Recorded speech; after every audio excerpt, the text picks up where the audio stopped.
Hawal sa'yo. Yung alindog mo. Ah, yes. Nakasalok. Why not? Oo.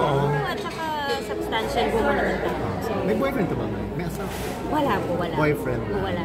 Talaga? Opo, maano lang, sweet girl. Yung mga lalaki, mga hinahanap. So bakante pa lang ka. Alindog na yan. Walang mamayari. Bukod sa sarili mo. Myself. Hindi ako naghahanap. Silang pumunta. Isa ka na ngayon sa mga pambansang best friend. Di ba? Alam mo, iniisip ko po yan kanina. Nagmamaneho ako. Kasi iniisip ko na, ino-overthink ko na ano yung mga sagot. Pero naisip ko yung thought na a lot of actors paved the way para magkaroon na kami ng gantong role ngayon. Sino yan? Nikki Valdez, Dimples Roman, Kai Cortez, Beauty Gonzalez. Ang dami nila. So, saya. Salamat sa kanila. Sino ba ng mga na-best friend mo? Marami na eh. Marami po. Sa GMA mostly. Si Beauty, recently. Si Carla. Ay, correct. Si Beauty nga. Carla, sino pa? Ara San Agustin. Marami po. Sa movies? Sa movies, si Julia Barreto.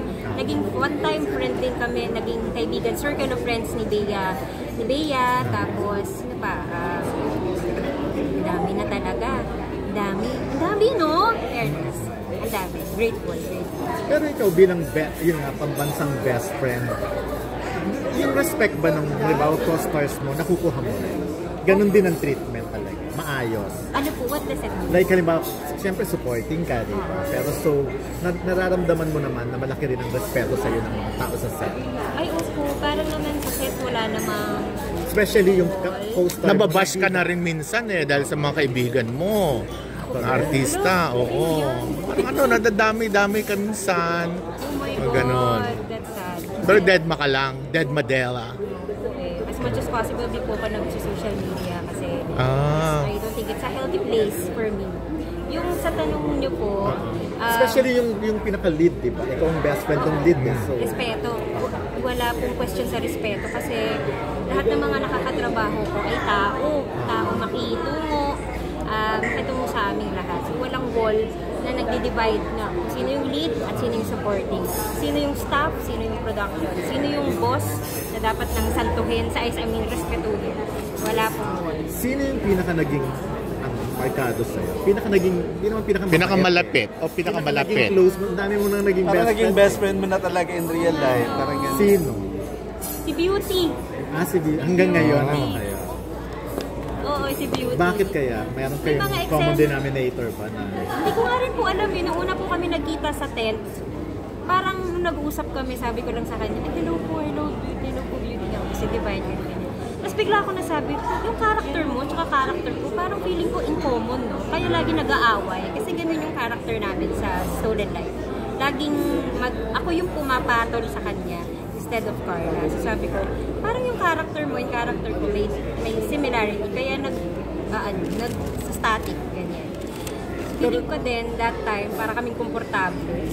Gusto mo yung usapan natin, parang matagal na tayo magkaibigan, no? Tapos nasundutan ng mga eksena na supportive si Bakla sa support sa mga eksena. Oo. Meron siyang mga ginagawa sa akin yung mga form of touch. Ganyan. Sa acting niya, ginaganon niya ako, inahawakan yung kamay. Ganyan. At kaya nabuo yung bond. Yun. Si Barbie ba? Oo, si Barbie naman kalong. Pero si Barbie kapag nag-work, efficient. Ganon siya.